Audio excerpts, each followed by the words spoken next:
Sir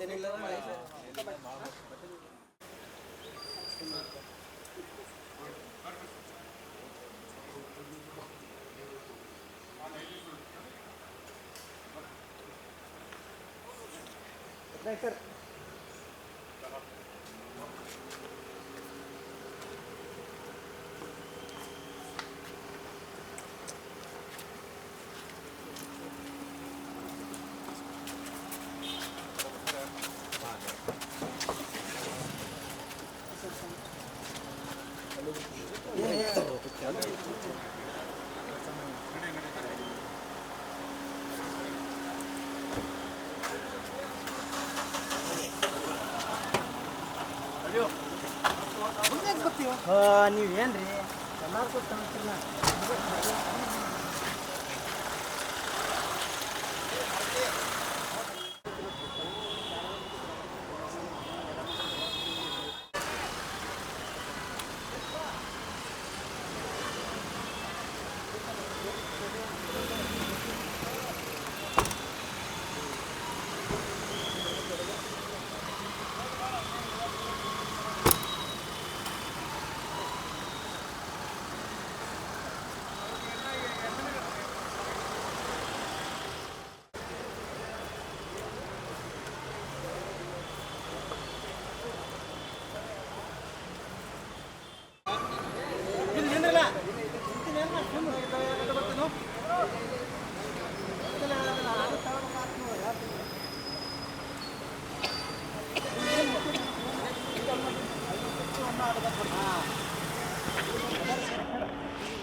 Praveen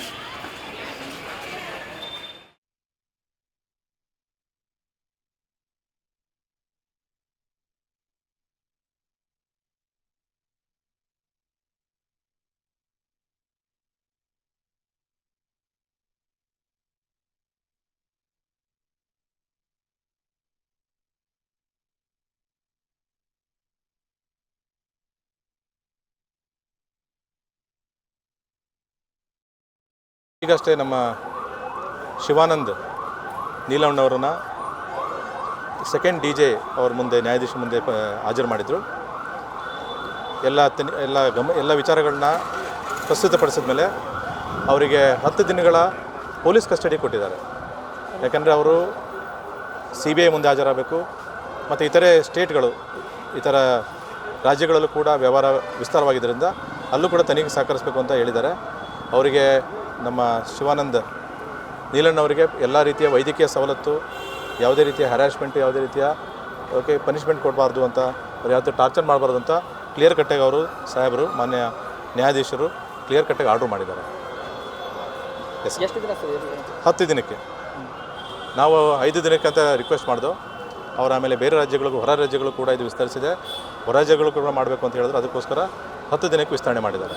ಎಷ್ಟು ಕೋಟಿ amount ಅಂತ ಅವರ ವರದಿ ಪ್ರಕಾರ ನೋಡಿ, ಇದು KP ಆ್ಯಕ್ಟಲ್ಲಿ ಸೆಕ್ಷನ್ 21 ಸಬ್ ಕ್ಲಾಸ್ 1, 2 ಆ ಪ್ರಕಾರ ಮತ್ತು BNS ಅಲ್ಲಿ ಮೋಸಗಾರಿಕೆ ಪ್ರಕಾರ ಅವರು FIR ರಿಜಿಸ್ಟರ್ ಆಗಿದೆ.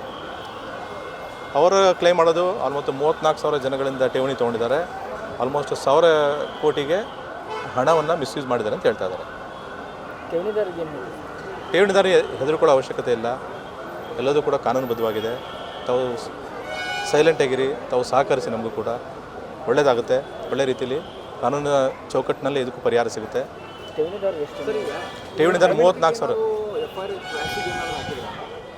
ಹೋಗ್ತಾ ಇದೆ ಆಲ್ರೆಡಿ. ಇವತ್ತು ಮಧ್ಯಾಹ್ನ ಫೈಲ್ ಮಾಡ್ತೀವಿ. ಕ್ವಾಶ್ ಮತ್ತು ಬೇಲ್ಗೋಸ್ಕರ ಎರಡಕ್ಕೂ ಮಾಡ್ತೀವಿ. ನನ್ನ ಹೆಸರು ಮಂಜುನಾಥ GL, ಬೆಳಗಾವಿ ವಕೀಲರು. Okay sir, thank you.